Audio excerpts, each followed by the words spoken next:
আর 2024 এসে যেটা হলো, আমি আগাগোড়াই আমি খেয়াল করলাম যে এখানে নির্বাচনটা হবে না ভালো, এবং আমি এটার থেকে বেরিয়ে আসতে চাচ্ছিলাম। কিন্তু আমাদের দলের কিছু লোককে নিয়ে সরকার একটা সবসময়, এবং এটা আমাদের এমনকি আমাদের যে কাউন্সিল করেছি সেখানেও কি করতে হবে এরা বিভিন্নভাবে আমাদেরকে প্রেশার দিতে, নাহলে কাউন্সিল করতে দেবে না।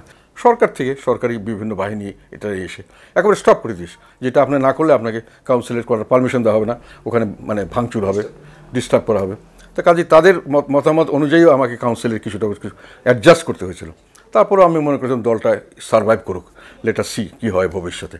তো সেইভাবে যখন আমরা করতে যাই, তখন উনি একটা সব সময় সরকারি দল থেকে আওয়ামী লীগ থেকে কিছু লোককে একটা সেট করা হতো, একটা আলাদাভাবে প্ল্যাটফর্ম তৈরি করা হতো, এবং আমরা যখনই সরকারের বিরুদ্ধে আমি কোনো কথা বলি তারা সরকারের সাপোর্টে কথা বলে, আমি যখনই সরকারের বিরুদ্ধে কোনো অ্যাকশনের কথা বলি তখন তারা গিয়ে সরকারের সঙ্গে লাইন করে, এবং আমাকে বারংবার হুমকি দেওয়া হয়, তোমার চেয়ারম্যানশিপ চলে যাবে, তোমার দল ওদিকে চলে যাবে, তুমি ওইটা কি জাতীয় পার্টির রিকগনিশন দেওয়া হবে, এই একেবারে মানে এখন পর্যন্ত তারা ওই গানটা বাজিয়ে চলছে। ফলে হয় কি, আমার দেখেছি যে দল যদি চলে যায়, আমার প্ল্যাটফর্ম থাকে না, তাহলে তো রাজনীতির আর দলটা ওদিকে গেলে ধ্বংস হয়ে যাবে। যেহেতু আওয়ামী লীগের বি টিম হিসেবে তো এখানে টিকে থাকার কোনো দল হয় না, এটা রাজনৈতিকভাবে তার কোনো ভবিষ্যৎ নেই। সেই কারণে আমি মনে করতাম যে দলটা টিকে থাকলে, রাজনীতি টিকে থাকলে ভবিষ্যতে একটা সুযোগ পাওয়া গেলে আবার করা যাবে। তো 2018-তে এসে এই একই গেম, আমাকে তো একবার হাইকোর্টের অর্ডারের সমস্ত কাজকর্ম, কোর্টের লোয়ার কোর্ট, সেটাকে হাইকোর্ট, সুপ্রিম, সব জায়গায় আমাকে যেতে হয়েছে। তো এইরকম একটা এগুলো প্রেশার ছিলই, নাহলে সবসময় যে উল্টে দিবে এরকম। তো কিছু কিছু অ্যাডজাস্ট করে আমাকে চলতে হয়েছে। 2018-তে ইলেকশনের সময় একই জিনিস আসলো, যে বিভিন্নভাবে প্রেশার যে এরকম চলে যাচ্ছে। তো লাস্ট পর্যন্ত আমাদের দলেরও সবাই মনে করছে যে আমরা এইভাবে না করলে তো দলের রাজনীতি টিকে থাকবে না।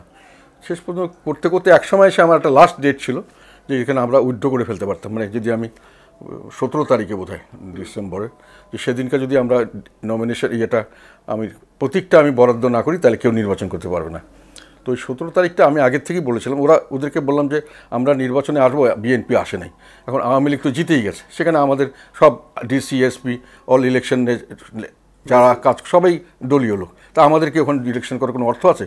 তো ওনারা বললেন না, আপনারা কতগুলো ইলেকশন করতে চান, যেগুলো ভালো ক্যান্ডিডেট বলেন, আমরা ওইসব জায়গায় একেবারে 100% নিউট্রাল করে দেবো, একটা লোকও আপনাকে কোনো ডিস্টার্ব করবে না।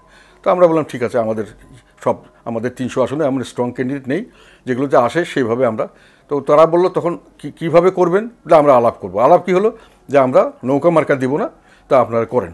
ঠিক আছে, অন্য লোক যদি করে, নৌকা মার্কা যদি ডিজাইন দিয়ে করে, উই ডোন্ট মাইন্ড। কিন্তু নৌকা মার্কা যখন দেখলাম যে নৌকা মার্কা ডিজাইন দিচ্ছে না, তারা পার্টির লোক হিসাবেই দাঁড়াচ্ছে, নৌকা মার্কা নিচ্ছে না, পার্টির পদ পদবি নিয়ে দাঁড়াচ্ছে, তখন আমি বললাম এটা তো নিউট্রাল হতেই পারে না। তারপরে কিছুদিন পরে এটা বোঝা গেল পরিষ্কার যে না, এরা কিছুই হবে না, হবে না। তখন আমি বললাম যে এই নির্বাচনে আমি যাব না। লাস্টে যখন হলো 17 তারিখে আমি ডিসাইড করলাম যে আমি নির্বাচন থেকে সরে দাঁড়াবো। তাহলে আমি আমাদের 2-1জনকে বললাম যে সকালবেলা আমরা এটা করবো। আমি কিছুটা গোপন করেছিলাম, কিন্তু আমি জানি যে এটা একটা বাধা আসতে পারে নানানভাবে। তো তারপরে যখন আমি অফিসে গিয়ে সাংবাদিকদেরকে নিয়ে ওটা 2-1জন চেয়ারম্যানকে ডেকেছিলাম, ওনাদেরকে জাস্ট জানানোর জন্য, ওনারা মোটামুটি কয়েকজন ইয়ে করলো। তারপরে আমি বেরিয়ে এসে সাংবাদিকদের কাছে যাওয়ার সময় আমাদের দলেরই 2-1জন আমাকে খুব বলে না একটু ওয়েট করেন, করতে গিয়ে হঠাৎ করে দেখি যে একেবারে পুলিশ, র্যাব, আর্মি সব এসে গেল এবং আমাকে ঘিরা দিয়ে রাখলো, আমাকে দরজা বন্ধ করে দিল এবং আমাকে যেতে দিচ্ছে না। ভদ্রভাই বলছে যে না স্যার ঠিক আছে, বসেন, চা খাই, কেন আপনি যাবেন না, কী লাগবে বলেন।